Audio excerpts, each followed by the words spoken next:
আমি নাকি রান্না আর খাওয়া ছাড়া কিছুই বুঝি না। মানুষের কষ্ট কী করে বুঝবো? তো এটা নিয়ে আজকে কথা বলবো। প্লাস হলো আমি কিভাবে ছাদ বাগানে ধুন্দুল চাষ করলাম সেটা নিয়ে অনেকে জানতে চাইছেন। তো সেই সব কিছু মিলিয়ে আজকের ব্লগটি। আসসালামু আলাইকুম everyone, welcome back to my another daily blog. সেদিন যখন আমি একটা ভিডিও আপলোড করি, কয়েকটা নেগেটিভ কমেন্ট পাইছি। কমেন্টগুলো এমন যে মানুষের দিকে বন্যায় ভেসে মরে যাইতেছে, আপনি আছেন আপনার ডেইলি ব্লগ নিয়ে, রান্না খাওয়া দাওয়া এইসব নিয়ে। আসলে বন্যা হয়েছে, এটা একটা প্রাকৃতিক দুর্যোগ। তো এই নিয়ে তো আর কিছু বলার নেই, কারণ রিজিকের মালিক আল্লাহ, আর সব কিছু ঠিক করে দেওয়ার মালিকও কিন্তু আল্লাহ। এই জন্য আমরা নিজের মানে যে অবস্থানে আছি সেখান থেকে সাহায্য আর দোয়া ছাড়া কিন্তু তেমন কিছু করার নাই। আর কোনো কিছুর জন্য কিন্তু কোনো কিছু থেমে থাকে না, সময় কিন্তু থেমে থাকে না। আপনার হাজবেন্ড কি অফিসে যায় নাই? অবশ্যই অফিসে চলে গেছে। আপনি কি বাসায় রান্নাবান্না করেন নাই, বাচ্চার টেক কেয়ার করেন নাই? অবশ্যই করছেন। সে কাউকে কিছু বলার আগে একটু ভেবে চিন্তে কথা বললে আমার মনে হয় ভালো হয়। কারণ আমরা সবাই জানি যে আমাদের দেশের অবস্থা খারাপ। সবাই সবার পক্ষ থেকে চেষ্টা করতেছে, প্লাস সাহায্য করতেছে, আর বাকিটা তো আল্লাহর হাতে। যাই হোক, এসব বিষয় নিয়ে আর কিছু বলার নেই। যারা বুঝবে তারা তো এমনিতেই বুঝবে, আর যারা বুঝবে না তাদেরকে বোঝানোর ক্ষমতা আমার নাই। তো অনেক দিন আগে বাসায় ইলিশ মাছ নিয়ে আসা হয়েছিল। তো এই একটা ইলিশ মাছ ফ্রিজে মানে এখন পর্যন্ত রয়ে গেছিলো। তো ভাবলাম যে এইটাকে আজকে দুপুরে রান্না করি, আমাদের মা ছেলের হয়ে যাবে। তো এখানে আমি ইলিশ মাছটাকে পরিষ্কার করতেছিলাম। যেটা হয়, ইলিশ মাছ আনলে আমি সব সময় এরকম আস্তটাই ফ্রিজে রেখে দিই, কখনো ইলিশ মাছটা কেটে রাখা হয় না। তো এই যে আজকে ইলিশ মাছটা এখানে পরিষ্কার করে নিতেছি। তো এটা আমি একদম সিম্পলি ভুনা করব, এমনি নর্মালি ঘরোয়া মশলাগুলো সব কষিয়ে তারপরে এই যে কাঁচা ইলিশ মাছটা দিয়ে দিব। আর নামানোর আগে কাঁচামরিচ ধনেপাতা দিয়ে জাস্ট নামিয়ে ফেলবো। তো আমি যেটা করি, সবসময় ইলিশ মাছ রান্না করলে বেশিরভাগ সময় দেখা যায় এইভাবে কাঁচা মাছটা ভুনা করি। তো এইভাবে রান্না করলে কিন্তু অনেক বেশি মজা হয়। আর ইলিশ মাছটা এমন একটা মাছ যেটা নাকি যেইভাবে ইচ্ছে সেভাবে রান্না করলেও মানে মজা হয়, জাতীয় মাছ বলে কথা।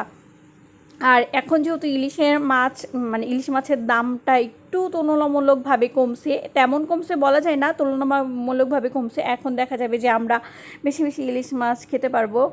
যাই হোক, তো এই যে অনেকে জানতে চেয়েছে যে আমি ছাদ বাগানে কীভাবে ধুন্দুল চাষ করলাম। তো যেটা হয়েছে, আমি বাসায় সবজির খোসাগুলা একত্র করে এই ছোট্ট একটা ড্রামে সবজির খোসা আর মাটি মিশ্রণ করে দেন ধুন্দুলে চারা দিয়ে রাখছিলাম। তো এখান থেকেই যে ধুন্দুল হবে সেটা আমার কল্পনার বাহিরে ছিল।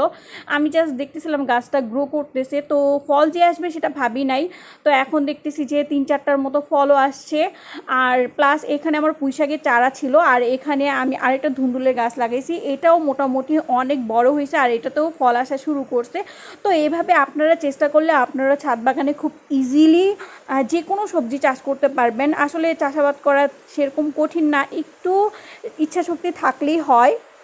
আমি ভয়েস দেওয়া শুরু করছি আর বৃষ্টি নামাও শুরু করছে। যাই হোক, এখন না আমি রাতের জন্য রান্না করতেছিলাম। আসার সময়, অফিস থেকে আসার সময় আমার হাজব্যান্ড বট নিয়ে আসছিলো, তো ওর জন্য বট রান্না করতেছিলাম।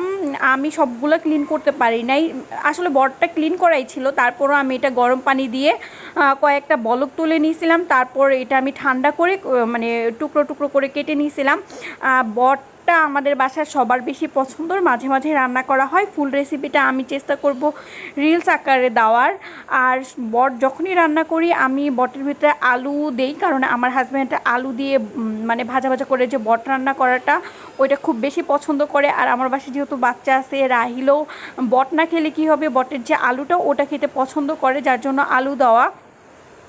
আর আমার কাছে যেটা লাগে, বট যেদিন রান্না করি ওই দিন না তেমন ভালো লাগে না, পরের দিন দেখা যায় যে বটটা খেতে অনেক বেশি মজা হয়। আমি ফার্স্টে বটটাকে ভালো করে কষাই নিয়েছিলাম। যখন 50% বটটা সিদ্ধ হয়ে গেছিলো, তারপর আমি এখানে আলু দিয়ে দিছিলাম।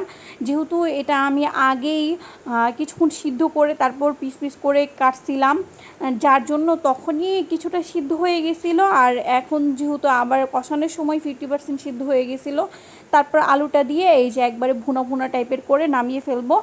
আর এই বট ভাজাটা গরম ভাতের সাথে খেতে কিন্তু অনেক বেশি ভালো লাগে।